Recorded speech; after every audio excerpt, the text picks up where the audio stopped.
اللہ تعالیٰ جو رحمت لوگوں کے لیے کھول دے اس کو پھر کوئی روکنے والا نہیں، اور جس کو وہ خود روک دے اس کے بعد پھر اس کو کوئی جاری کرنے والا نہیں، اور وہ ذات بڑی ہی غلبے والی اور بڑی ہی حکمتوں والی ذات۔ صدق اللہ العظیم۔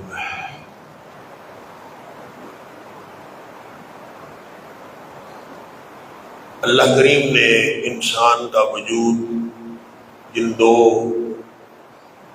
بڑی اینٹیٹیز، جن دو بڑی صلاحیتوں کے ساتھ بنایا ہے، ان میں سے ایک اس کا باطن ہے اور ایک اس کا ظاہر ہے۔ باطن جس کو بعض اوقات نفس کہہ دیا جاتا ہے، بعض اوقات عقل کہہ دیا جاتا ہے، بعض اوقات ذہن کہہ دیا جاتا ہے، بعض اوقات ہم دل بھی کہہ لیتے ہیں، دل میں کیا ہے اور جسم میں کیا ہے، یہ ساری چیزیں، اور اس کو بعض اوقات ان ساری صلاحیتوں کی مالک ایک چیز، ایک اینٹیٹی جس کو روح کہا جاتا ہے، کہ روح انسانی جسم، روح اور جسم کا مجموعہ۔ روح کی فطرت کے اندر راستی ہے، روح کی فطرت کے اندر سچائی ہے، اور اگر کسی وقت وہ سچائی خود ہی بگڑ جائے، اس نے پورے جسم کو اسی فکر کے اوپر، اسی سچائی کے اوپر رکھنا ہوتا۔ اگر روح کا رخ بدل جائے، اس کی فطرت بگڑ جائے، جسمانی تقاضے غالب آ جائیں، یا اس کے اوپر ایسی فکر غالب آ جائے روح کے اوپر کہ اللہ تعالیٰ کے احکام بھی پس پش چلے جائیں، اللہ پر توکل بھی پس پش چلا جائے، نبی اکرم صلی اللہ علیہ وآلہ وسلم کے فرامین بھی پس پش چلے جائیں، اور صرف انسان اپنے اس خیال، اپنے گمان اور اپنے اس ذہن کی وجہ سے اپنے کسی عمل کی بنیاد رکھ دے، اسی بات کو شریعت نے بدگمانی اور بدشگونی اور نحوست کہا۔ اسی چیز کی نحوست ہوتی، کیونکہ میں نے پچھلے جمعے میں بھی عرض کیا تھا، کیونکہ انسان کے ذہن کے اندر یہ طاقت موجود ہے کہ وہ انسان کو عمل پہ مجبور کر لیتا، جو کچھ انسان سوچتا ہے پھر جسم اس پر عمل کرنے کی کوشش کرتا۔ تو اگر کسی کو اس نے ارادہ کیا ہوا ہے کہ میں نے فلاں کام کرنا، اور کسی بھی چیز کو دیکھ کر یا کسی بات کو سن کر یا کسی شخصیت کو دیکھ کر اگر اس نے اپنا ارادہ بدل لیا، کسی بھی اس ایسے گمان کی بنیاد پر، وہ کوئی کسی بھی طرح کا ہو سکتا ہے، جیسے میں نے پچھلے جمعے بھی عرض کیا تھا، کالی بلی راستہ کاٹ گئی، اچھا بھلا جا رہا تھا، یا اس نے راستے میں حج کے لیے نکلا تھا، راستے میں کوئی ایسی بات ہو گئی، کسی کے ساتھ لڑائی ہو گئی، کوئی ایسا آدمی مل گیا جو دشمن تھا، اس سے اندازہ کیا کہ یہ سفر میرے لیے ٹھیک نہیں ہوگا، یہ تو منحوس ہے سفر، مجھے یہ نہیں کرنا چاہیے۔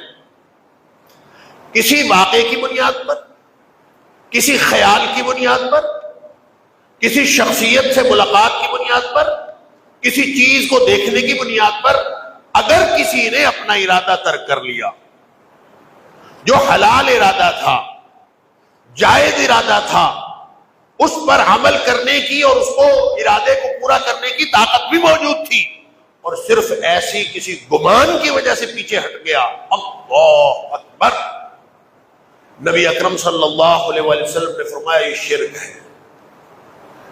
من ردته طیرته عن حاجته، یا من ردت طیرته عن حاجته، جس کو کسی کی بدشگونی، بدگمانی اور یہ کہنا کہ یہ میرے لیے مبارک گھڑی نہیں ہے، یہ منحوس گھڑی ہے، وہ بھلے آپ خود کہہ لیں، بھلے کوئی طوطے والا پروفیسر کہہ دے، بھلے کوئی علم نجوم کا ماہر کہہ دے، بھلے کوئی علم الاعداد کا ماہر کہہ دے، علم جفر کا ماہر کہہ دے، کوئی کسی بھی طرح آپ کو کسی بھی بنیاد پر ایک خبر دے دے جو نہ اللہ نے دی، نہ اللہ کے رسول صلی اللہ علیہ وسلم نے دی، آپ نے خود بنائی اور اس کام سے رک گئے، من ردت الطیرۃ عن حاجته فقد اشرک، اس نے شرک کیا۔ اللہ اکبر. طبرانی کے اندر یہ روایت موجود ہے اور اس کو علامہ البانی سلسلہ صحیحہ میں بھی درج کیا اور صحیح حدیث.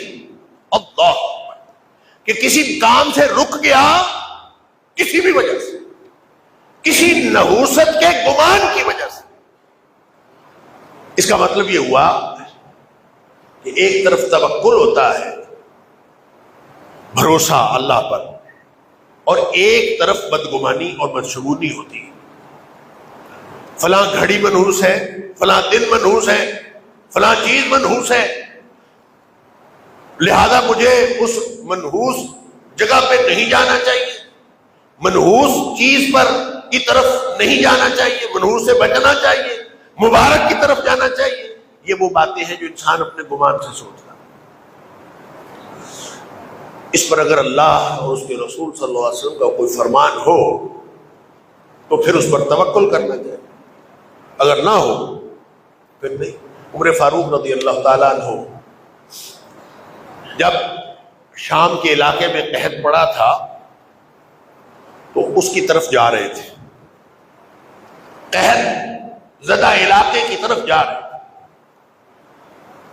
نبی اکرم صلی اللہ علیہ وسلم کا فرمان کسی نے سنایا کہ نبی کریم صلی اللہ علیہ وسلم نے فرمایا ہے طاعون کی وبا پھیلی ہوئی تھی اور طاعون کی زدہ علاقے کی طرف جا رہے تھے، لیکن کسی نے نبی پاک صلی اللہ علیہ وسلم کا فرمان سنایا کہ نبی کریم صلی اللہ علیہ وسلم نے فرمایا قحط زدہ یہ جو طاعون زدہ علاقہ ہے یا کوئی بھی وبا پھیلی ہوئی ہو اس علاقے کی طرف نہیں جانا چاہیے. آپ کو باہر سے پتہ چل گیا فلاں علاقے میں یہ وبا پھیلی ہوئی، وہاں نہیں جانا چاہیے. اگر کوئی شخص پہلے سے وہاں موجود ہے تو اس کو اس وبا کی وجہ سے وہاں سے نکل نہیں جانا چاہیے. یعنی اگر کوئی شخص اس علاقے میں موجود ہے، وہاں وبا پھیل گئی ہے، تو وہ اس لیے ہجرت کر جائے کہ یہاں وبا پھیل گئی میں نکل جاؤں، یہ درست نہیں ہے، منع کیا نبی پاک. اگر کوئی کسی تندرست علاقے میں موجود ہے اور اس کو معلوم ہے کہ وہاں طاعون وبا کوئی پھیلی ہوئی ہے تو وہ وہاں نہ جائے. حضرت عمر فاروق رضی اللہ تعالیٰ نے واپسی کا ارادہ کر، نبی اکرم صلی اللہ علیہ وسلم کا فرمان آ گیا، بات ختم ہو گئی. اب اگر کوئی شخص کہے کہ میرے اندر توکل ہے، میرے اندر اللہ کا بھروسہ ہے، میں وہاں جا سکتا ہوں، میں جا کے دکھاؤں گا، میں چیلنج کرتا ہوں، یہ ساری کی ساری باتیں نہ صرف کہ غلط ہوں گی بلکہ یہ اللہ پر توکل کے خلاف ہوگی اور اللہ اور اس کے رسول صلی اللہ علیہ وسلم کے حکم کی بھی مخالفت ہوگی. تو گویا جب نبی پاک صلی اللہ علیہ وسلم نے فرما دیا کہ وہاں نہیں جانا تو اب نہ جاؤ. کس لیے منع کیا ہے؟ کیا وہاں جا کے وبا لگ جانی ہے؟ اگر یہ وجہ ہوتی تو وہاں والے لوگوں کو بھی کہا جاتا کہ جلدی سے نکل جاؤ، تمہیں وبا لگ جائے. فرمایا جو تاکہ لوگوں میں افراتفری نہ پھیلے. اس علاقے کے لوگ ان کو بہت بے شمار حکمتیں نبی پاک صلی اللہ علیہ وسلم کے فرامین کے اندر کے دوسرے علاقے کے لوگ تاکہ اس علاقے کے لوگوں کی مدد کر سکے باہر، وہ بھی وہاں چلے جائیں گے. ان کے بھی حالات ویسے ہو سکتے ہیں، تو باہر والے ادھر نہ جائیں، اندر والے ادھر نہ جائیں، اپنی اپنی جگہ پہ سکون بیٹھے رہے. جس کو اللہ نے وبا سے بچانا ہے اللہ بچا لے گا، اور جن کو وبا پہنچنی ہے ان کو پہنچ جائے. کسی نے حضرت عمر فاروق رضی اللہ تعالیٰ سے کہہ دیا کہ آپ اللہ کی تقدیر سے بھاگ رہے ہیں. لیکن سوال بڑا عجیب تھا، اللہ کی تقدیر سے بھاگ رہے ہیں کیا مطلب؟ کہ اگر آپ وبا والی جگہ پہ چلے جائیں گے، طاعون والے علاقے میں چلے جائیں گے، تو اگر تقدیر ہوگی تو طاعون ہوگا نا، تقدیر نہیں ہوگی تو طاعون نہیں ہوگا. آپ کا اللہ پر اور اللہ کی تقدیر پر توکل ہی نہیں ہے، آپ اللہ کی تقدیر سے بھاگ رہے ہیں. کتنا بڑا تانا تھا، کتنا بڑا نقطہ اٹھایا کسی نے. اللہ عمر فاروق رضی اللہ تعالیٰ عنہ، سبحان اللہ، اللہ نے ان کو رائے دی تھی، صاحب الرائے بنایا تھا، ایسی رائے جس سے قرآن نے موافقت کی. اللہ فرماتے ہیں میں اللہ کی تقدیر سے اللہ کی تقدیر کی طرف جا رہا ہوں، اللہ کی تقدیر سے اللہ کی تقدیر کی طرف جا رہا ہوں. کیا مطلب؟ کہ وہاں جانے میں بھی مجھے مسئلہ کوئی نہیں تھا، یہاں رہنے میں بھی مجھے مسئلہ کوئی نہیں تھا، یہاں بھی تقدیر غالب ہے، وہاں بھی تقدیر غالب ہے، بس میں تو پابند ہوں اللہ اور اس کے رسول صلی اللہ علیہ وسلم کے حکم کا۔ حکم ہو گیا ادھر جانا تو ادھر جا، تقدیر وہاں بھی ہے، تقدیر وہاں، اللہ کی تقدیر سے اللہ کی تقدیر کی طرف جا۔ تو اقبال نے کہا تھا نا، تقدیر کے پابند نباتات و جمادات، مومن فقط احکام الہی کا ہے پابند۔ مومن کو اگر پابندی کرنی ہے تو اللہ اور اس کے رسول صلی اللہ علیہ وسلم کی لائی ہوئی شریعت پر پابندی کرنی ہے۔ اپنے گمان، اپنے خیالات، خود ساختہ تقدیر کی تشریح، خود ساختہ چیزوں کی برکت اور نحوست کی تشریح، یہی تو شرک ہے۔ کوئی شخص اپنے کام سے رک جاتا ہے، اس کی نحوست، اس کا خیال، اس کی بدشگونی، اس کی تیجرا، وہ اس کو اس کا کام کرنے سے روک دیتی ہے کہ یار چل لیا تھا سی میں اس کام نو، اور آگے سے مجھے فلاں بندہ مل گیا۔ اچھا یہ لوگوں نے نا حساب لگایا ہوتا ہے، دکاندار ہے کوئی پہلا گاہک آ جائے نا ادھار والا، اس کو کہتا ہے تو سویرے سویرے منحوس آ گیا، آج سارا دن کام خراب ہونا ہے۔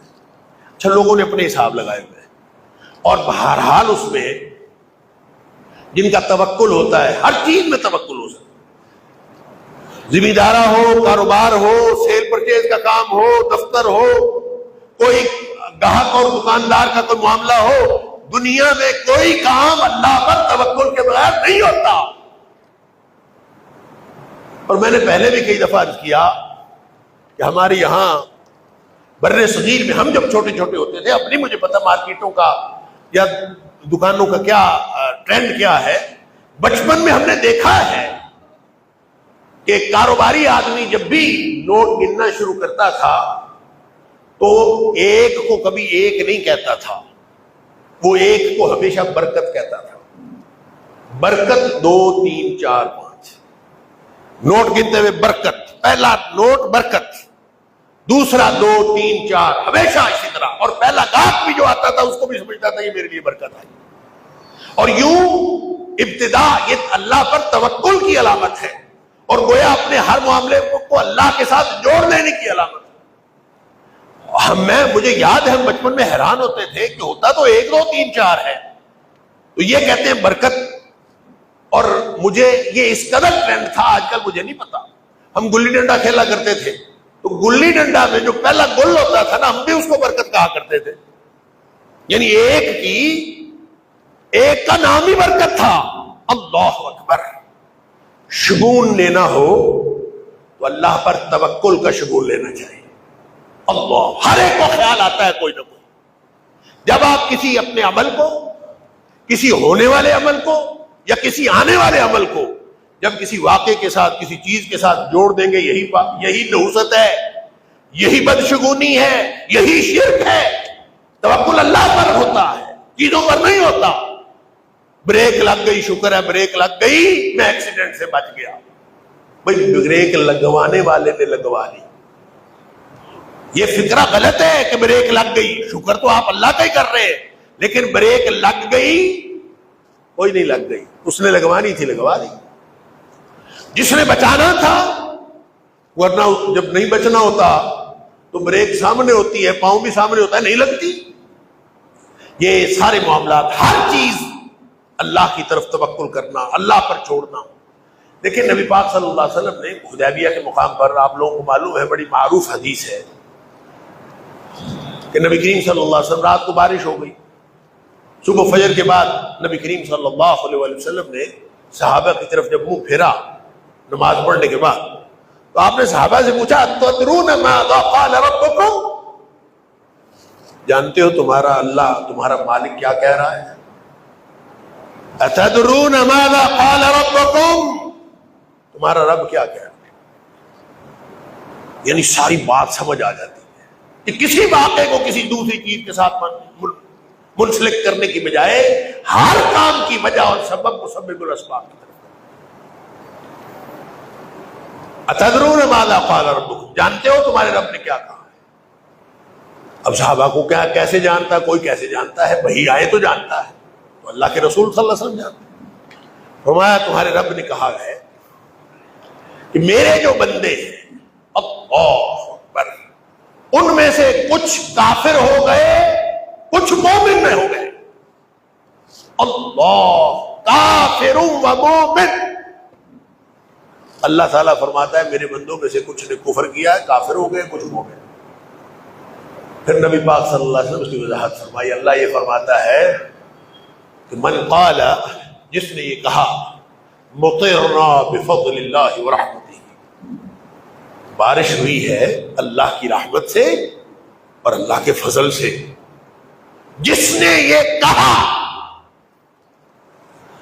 فذلک مؤمن بی وکافر بالکواکب، اس شخص نے میرے اوپر یعنی اللہ پر ایمان رکھا اور ستاروں کا کفر کیا، ستاروں کا انکار کیا. ومن قال مطرنا بنوع کذا وکذا، اور جس نے یہ کہا کہ چونکہ فلاں ستارہ فلاں جگہ پہ تھا، فلاں ستارے کی چال الٹی تھی، فلاں کی سیدھی تھی، فلاں مسئلہ تھا، ہوا کا کم دباؤ اوپر تھا، ہوا کا زیادہ دباؤ نیچے تھا، جس نے کوئی بھی کسی سبب کے ساتھ اس کو منسلک کیا،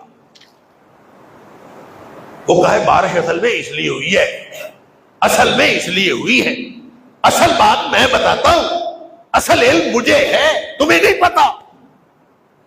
من قال مطرنا بنوع کذا وکذا، جس نے کہا کہ بارش تو فلاں فلاں وجوہات کی بنیاد پر ہوئی ہے، فرمایا فذلک کافر بی مؤمن بالکواکب، یہ وہ شخص ہے جس نے میرا کفر کیا، ستاروں پر ایمان رکھا. اللہ اکبر. ستارے، ستاروں کی گردش، برج، برجوں کے مقامات، ہر چیز، یہ ہوا کے دباؤ، یہ کم دباؤ، یہ زیادہ دباؤ، یہ بادل، یہ سب کچھ اللہ کے ہاتھ میں. لہذا یہ جو توکل ہے، اسی سے بدشگونی دور ہوتی ہے، اسی سے نحوست دور ہوتی ہے. وگرنہ کوئی چیز نہ منحوس ہوتی ہے اپنی ذات میں، نہ مبارک ہوتی ہے. مبارک اور منحوس اللہ بناتا ہے تو ہوتی ہے، یا پھر لوگوں کے کرتوتوں کی وجہ سے ہو جاتی ہے. لوگوں کے اعمال ایسے ہوں کہ ان کے اعمال کی نحوست پڑتی ہے. سارے آج کل ہر شخص کسی کے گھر پوچھے نا، ہر تیسرا گھر وہ کہتا ہے ہمارے گھر میں جادو ہوا. جس سے مرضی پوچھ لیں، ہر تیسرا شخص، اچھے بھلے نیک لوگ،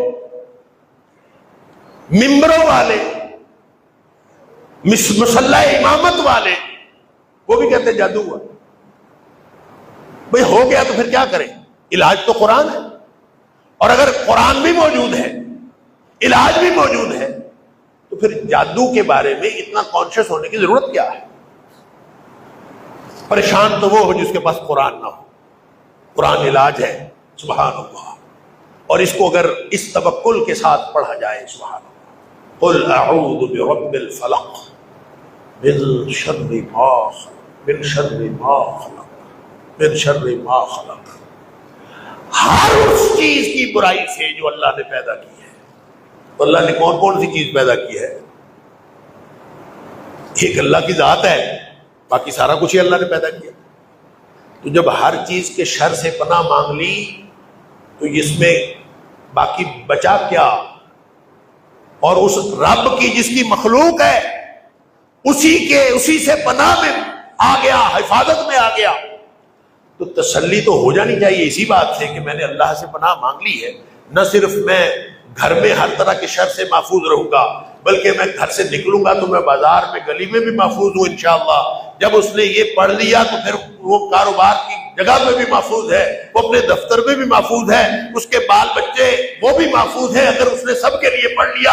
اگر ہر شخص اپنے لیے یہ پڑھتا جائے تو اس کا مطلب یہ پتہ کیا ہے کہ صرف دنیا میں نہیں، جب اس نے کہا ہے کہ من شر ما خلق، خود ہی تو سکھایا ہے. کبھی سوچا ہے؟ سکھانے والا خود ہے، اور کہتا ہے پیکج ڈیل کر لو، ایک ایک چیز کی برائی سے پناہ مانگنے کی بجائے پورا پیکج.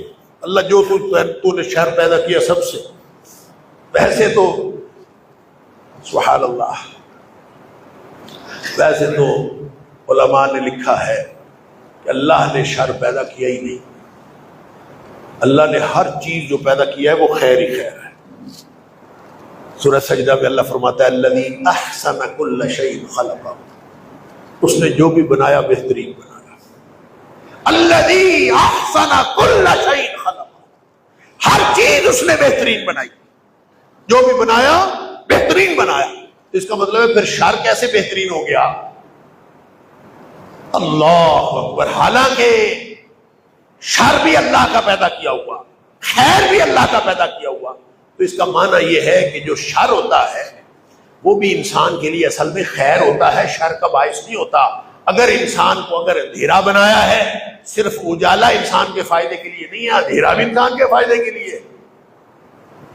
اگر کہیں کوئی ایسے درندے بنائے ہیں جن کو اللہ نے ایسے دانت دیے ہیں، ایسے پنجے دیے ہیں کہ وہ نقصان پہنچا سکتے ہیں، یا کسی سانپ کو اللہ نے زہر دے دیا ہے، یا کسی دل کے اندر وَنَفْسٍ وَمَا سَوَّاهَا فَأَلْهَمَهَا فُجُورَهَا وَتَقْوَاهَا، جس کے اندر فسق و فجور کی ٹینڈنسی بھی رکھی ہے اور تقوی کی ٹینڈنسی بھی رکھی ہے. یہ جتنی نیگیٹو چیزیں جہاں جہاں موجود ہیں اصل میں تنبیہ کے لیے ہے. اگر پہلے ہی بتا دیا جائے کہ فلاں چیز بھی تمہارے لیے غلط ہے، تمہارے لیے خطرناک ہے، فلاں چیز بھی موجود ہے تمہارے لیے خوفناک ہے، تم اس چیز سے بچو، تو ہر چیز اصل میں خیر کا باعث بن جاتی ہے. اس لیے فرمایا الذی احسن کل شیء خلقہ. شر اس وقت بنتی ہے جب انسان اس کا استعمال غلط کرتا ہے. راتیں تو آرام کے لیے بنائی ہیں، راتوں کو جاگ کر اللہ کو منانے کے لیے بنائی ہے. اللہ اکبر. جن کو جنت کا شوق ہو تتجافى جنوبهم عن المضاجع يدعون ربهم خوفا وطمعا، وہ بستروں پہ سونے کو ترجیح نہیں دیتے بلکہ ان کی پشتیں بستروں سے الگ رہتی ہیں. يدعون ربهم خوفا وطمعا، وہ راتوں کو اٹھ کے اپنے رب کو خوف اور جنت کی امید میں، عذابوں کے خوف اور جنت کی امید میں اپنے رب کو پکارتے ہیں.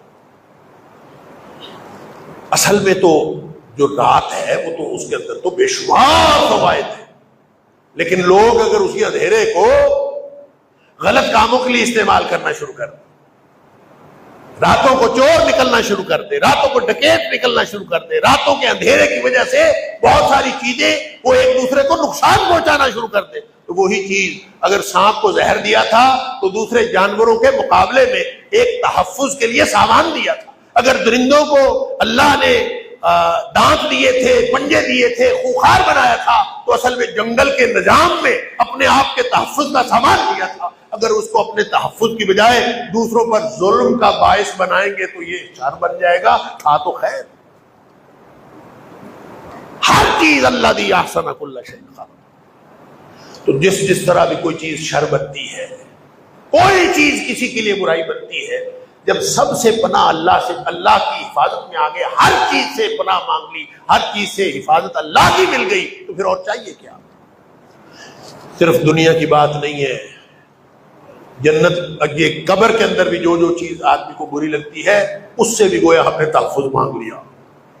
حشر کے اندر بھی جو چیز بری لگ سکتی ہے، انسان کے لیے شر ہو سکتی ہے، ہم نے اس سے بھی تحفظ مانگ لیا. حتیٰ کہ پل صراط کے اندر ہمیں جو پریشانی ہو سکتی ہے، جو ہمارے لیے شر ہو سکتا ہے، ہم نے اس سے بھی تحفظ مانگ لیا.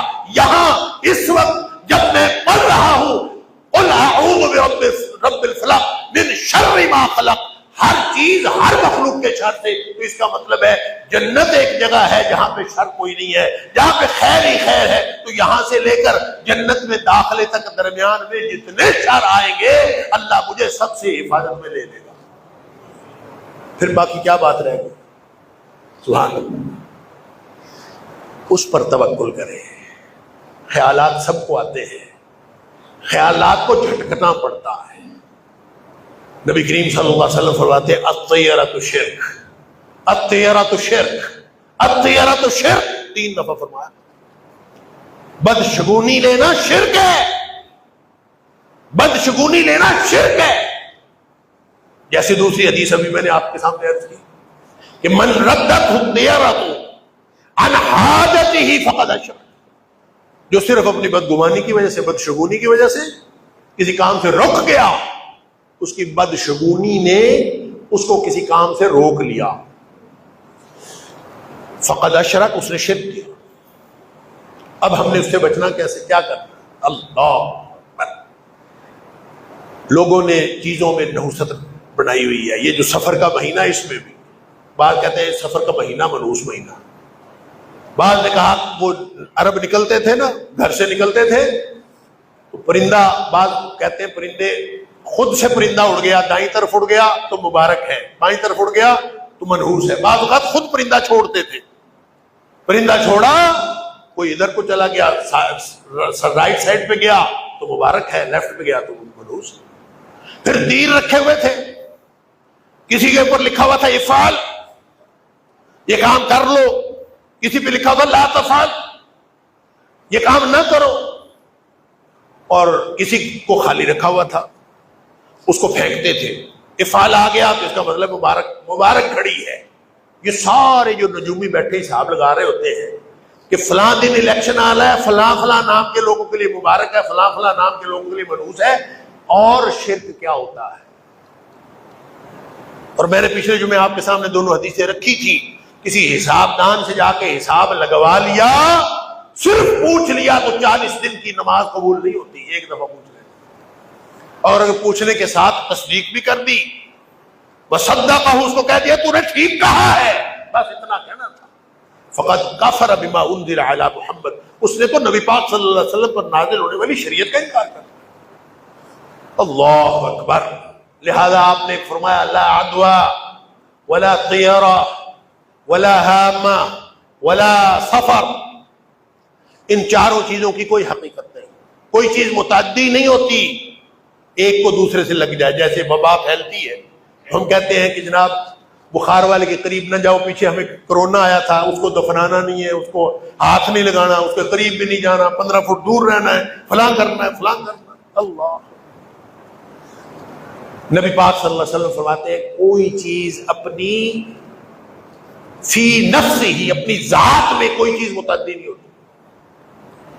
نزلے والے کے پاس آپ نہیں بیٹھتے, نزلہ لگ جائے, اور نزلے والے خود بچتے پھرتے ہوتے ہیں, کسی مجھ سے کسی اور کو نزلہ نہ لگ جائے. اونٹ بیمار تھا نا, اور وہ بیمار اونٹوں, ایک بیمار اونٹ اونٹوں کے باڑے میں چلا گیا, اور اونٹ بھی بیمار ہو گئے. تو اس نے آ کے نبی پاک صلی اللہ علیہ وسلم سے کہا کہ حضرت ایک اونٹ کی وجہ سے میرے سارے اونٹوں کو بیماری لگ گئی. تو نبی کریم صلی اللہ علیہ وسلم نے فرمایا وہ جو پہلے کو لگی تھی اس کو کس وجہ سے لگی تھی؟ باقیوں کو تو اس اونٹ سے لگی, پہلے کو کس لیے لگی؟ بات اصل میں یہ ہے کہ پہلے کو لگانے والا بھی اللہ ہے اور دوسروں کو لگانے والا بھی اللہ ہے. اور اگر اللہ نہ چاہے تو پھر آپ بیمار لوگوں کے اندر بیٹھے رہے, آپ کورونا والوں کے اندر بیٹھے رہے, اور ہم نے دیکھا لوگوں نے 10-10 لاشیں دن میں نہلا کے دفنائی, کورونا نہیں ہوا, کچھ نہیں ہوا. اور جس کو ہونا تھا, جو ساری احتیاطوں کے باوجود ہو گیا. نبی کریم صلی اللہ علیہ وسلم نے عقیدہ سکھایا تھا ابن عباس رضی اللہ تعالیٰ عنہ. اللہ اکبر. یہی اس آیت میں ہے, جو اللہ کھول دے اپنی رحمت کا دروازہ, اس کو کوئی روکنے والا نہیں, اور جس کو اللہ روک لے اس کو پھر کوئی جاری نہیں کر سکتا. اس کے بعد سارا غلبہ, ساری حکمتیں اس کے پاس. اللہ. تو نبی کریم صلی اللہ علیہ وسلم نے عقیدہ سکھایا تھا. ابن عباس رضی اللہ عنہ کو 10 باتیں بتائی تھی, اس میں سے 2 باتیں یہ تھیں, فرمایا کہ اگر ساری کی سبلو ان الامہ, اگر ساری کی ساری امت,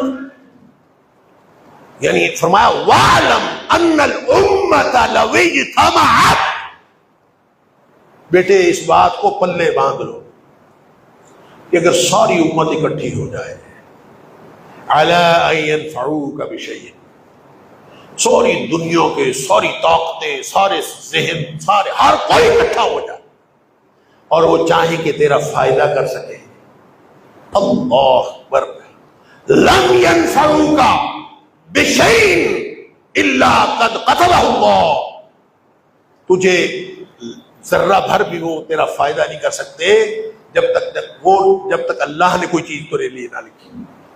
اور وَلَوْ اجْتَمَعُوا, اگر وہ سارے کے سارے اکٹھے ہو جائیں, عَلَىٰ أَن يَضُرُّوكَ بِشَيْءٍ, کہ تم کوئی نقصان پہنچانا چاہیں تو وہ تجھے نقصان نہیں پہنچا سکتے سوائے اس کے جو اللہ نے تیرے لیے نقصان لکھا. عقیدہ سادہ سی بات.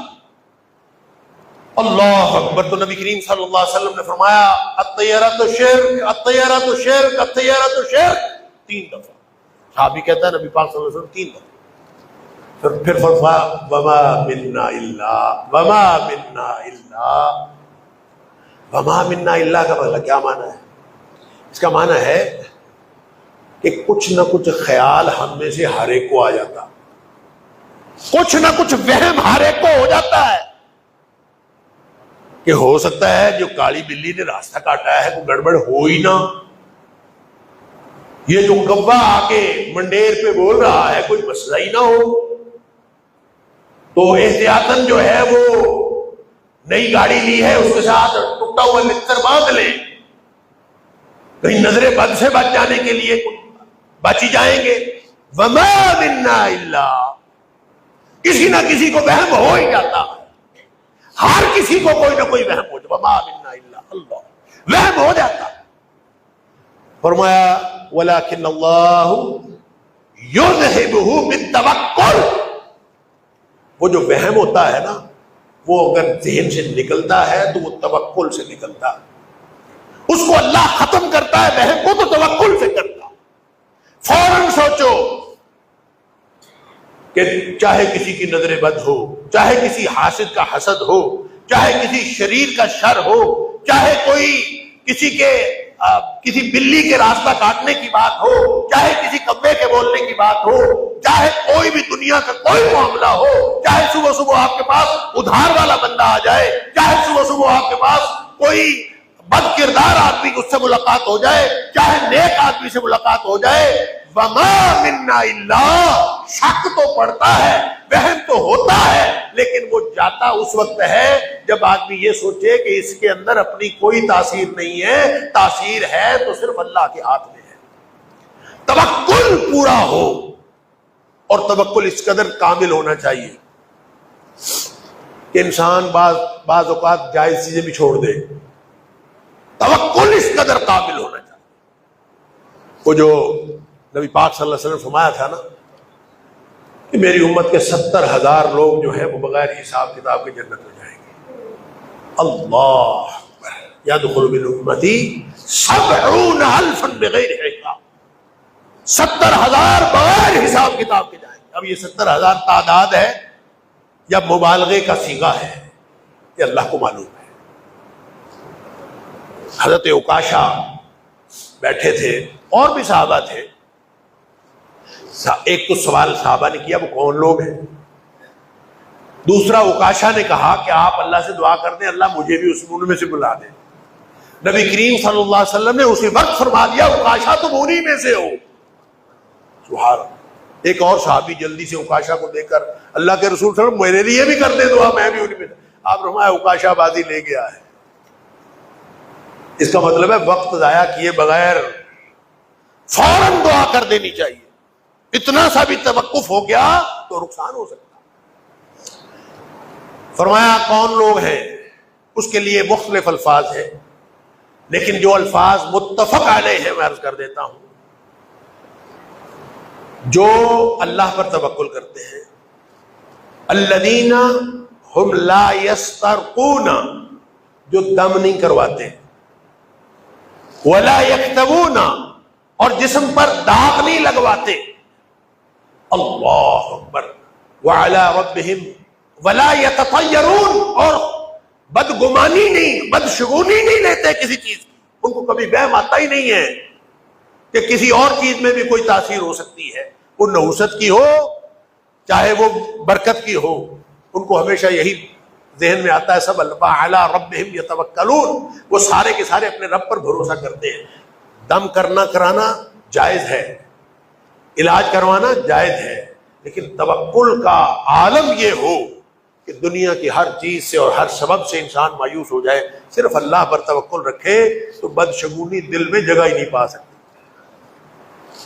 باقی رہے اوقات فلاں منحوس ہوتا ہے، یہ گھڑی منحوس تھی، پتہ نہیں کیڑی منحوس گھڑی تو آ کے مجھے ملا.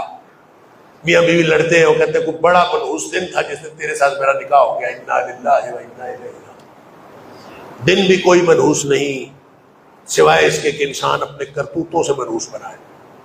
اس کے لیے میں نے پہلے بھی کئی دفعہ مثال دی کہ نبی اکرم صلی اللہ علیہ وسلم نے یہ قرآن نے کہا، قرآن نے ان دنوں کو جو قوم عاد پر عذاب کے دن تھے ان کو منحوس دن کہا ہے۔ قرآن کہتا ہے فارسلنا علیہم، ہم نے ان کے اوپر عذاب بھیجا، فارسلنا علیہم الریح، ہوا کا عذاب، اندھیری آندھی کا عذاب ہم نے ان کے اوپر بھیجا، فی ایام نحسات، منحوس دنوں میں۔ وہ منحوس دن کون سے تھے؟ قرآن خود ہی کہتا ہے 7 لیال و 8 ایام حسوما، ان کے اوپر جو عذاب آیا تھا 7 راتیں اور 8 دن مسلسل آیا، اس میں جمعہ بھی آ گیا، اس میں سوموار بھی آ گئی، اس میں جمعرات بھی آ گئی، اس میں شب جمعہ بھی آ گیا، سارے دن منحوس ہو گئے۔ تو جن کے کرتوت ایسے ہوں اور اللہ کا غصہ ان کے اوپر ہو جائے ان کے لیے سارے دن منحوس ہیں، اور جن سے اللہ راضی ہو جائے ان کے لیے سارے دن مبارک ہے۔ اللہ تعالیٰ ہم سب کو ایسا توکل عطا فرمائے۔ وآخر دعوانا